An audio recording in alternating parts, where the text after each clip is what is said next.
นะเขียมสีว่า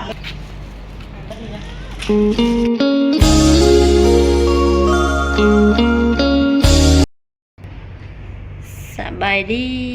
เบิร์ดสู่ทุกคนเดี๋ยวมื้อนี้โอ้อยู่เวียงจันทน์ลืมบ่ได้ข้าวเหนียวลาบหมูเนาะอาหารแรงเฮาก็ได้2คนก็อันนี้ไส้อัวเด้ไปซื้ออยู่ตลาดเนาะอันนี้มันไปกินตอนนี้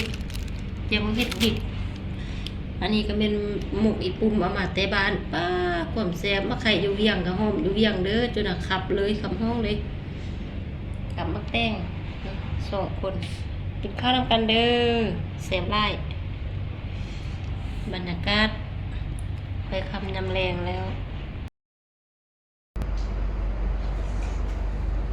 ตังกองเห็ดจะพอกมั้ง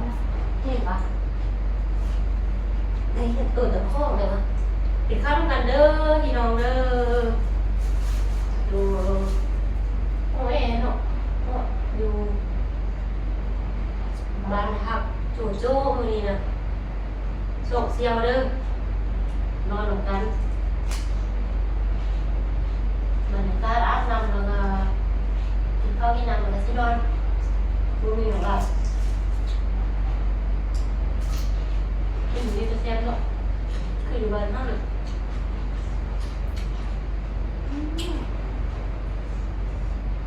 ร้านมันเท่าไหร่กันหรอกผมเบิดได้เลย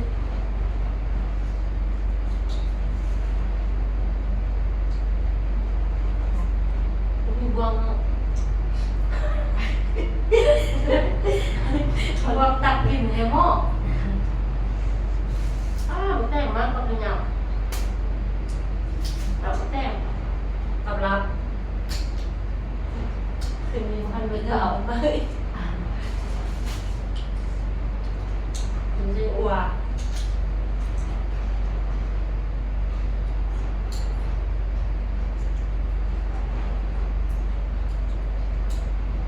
มันไปเกาหลีเป็นแต่แล้วเนาะเกาหลีเขาไม่มีนะเขาเหมือนเป็นแซ่บกันกินอยู่เบิดกันน่ะเขาเที่ยวเขาเจ้าเนี่ยกินเหมือนโปรตีโปรตีนอย่างเขาน่ะ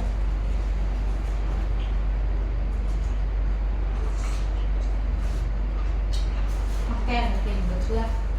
เหมือนก็โปรตีนหาไม่มีก็กลางเราก็กินเลย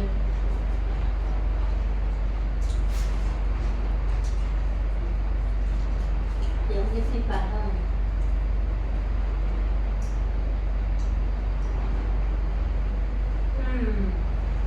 ถึงเขาแล้วก็ที่นอน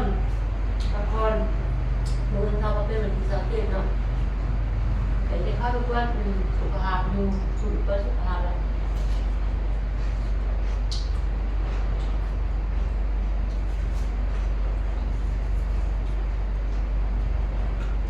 จะมาส่ง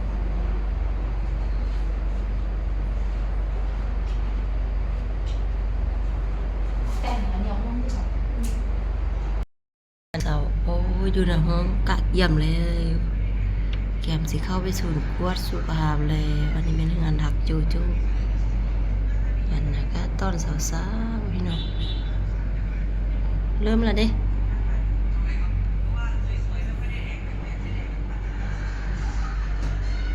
เกมแรกเกมก่อนเกม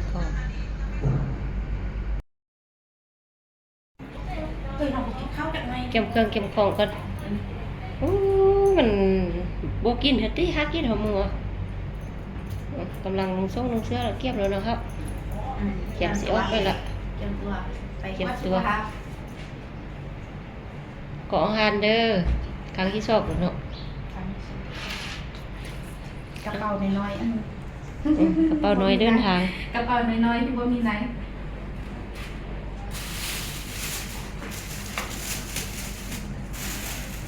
เอามาแป้งเลยล้างไม่ให้บ้านให้กินคอยไปล้างก็ได้เนาะอาหารนั่นเองบูดไปที่แม่หน่อยเนี่ยอันนั้นเอาอันนั้นบูดจะกินมาที่เฮ้ยเข้านะเอาไปอุ่นบ้านเอาไม่ก็มาจะได้ก็คือเขาอยู่รถกระเกียบขึ้นรถแล้วตอนนี้นะขึ้นรถแล้วเลย มีแต่คนงามๆเตรียมเดินทางไปพัดสุขภาพบรรยากาศอยู่บรรณบานหักโจโจ้เวียงจันทร์ลาวเวียงจันทร์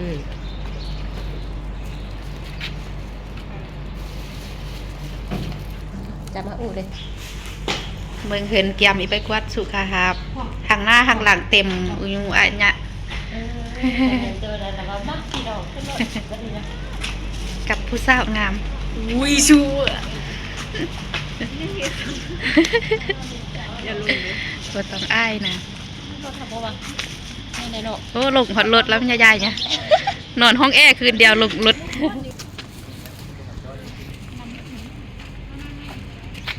คนเขาคือเฮิ่มบ่